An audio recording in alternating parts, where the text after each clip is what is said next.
வீட்டிலையே ஹெல்த்தியான பாஸ்தா கோதுமை மாவு வச்சு டக்குன்னு செஞ்சிடலாம். உண்மையை சொல்லணும்னா நான் பாஸ்தாலாம் அவ்வளோவா சாப்பிட்டது கிடையாது. சின்ன வயசில் ஒரே ஒரு தடவை மட்டும் ஸ்கூல் போகிறப்போ அம்மா மார்னிங் செஞ்சு கொடுத்துருந்தாங்க. அப்போது சாப்பிட்டது தான். இப்போது அதோட டேஸ்ட் எப்படி இருக்கும்னு கேட்டால் கூட எனக்கு தெரியாது.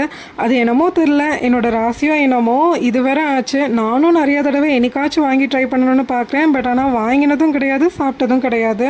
இதை செய்கிறதுக்கு சப்பாத்திக்கு தேய்க்கிற மாதிரி மாவை நல்லா தேய்ச்சிட்டு ஒரு சின்ன மூடியை வச்சு இந்த மாதிரி சின்ன சின்ன சர்க்கிளாக ப்ரெஸ் பண்ணி எடுத்து அதை நான் செய்கிற மாதிரி இந்த மாதிரி நல்லா செஞ்சு எடுத்துக்கோங்க.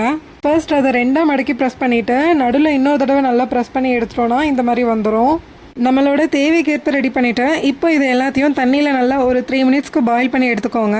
இப்போ ஒரு கடாயில் ஆயில் விட்டுட்டு 2 கடுகு, ஒரு மீடியம் சைஸ் பல்லாரி, அப்புறம் 2 பச்சை மிளகாய் ஆட் பண்ணிவிட்டு பண்ணி வச்சுருந்ததையும் சேர்த்து காரத்துக்கு மிளகாய்த்தூள், மல்லித்தூள், கரம் மசாலா, தேவையான அளவு உப்பு சேர்த்துட்டு குக் பண்ணி எடுத்துட்டா நம்ம பாஸ்தா இப்போ சூப்பராக ரெடி ஆகிடும்.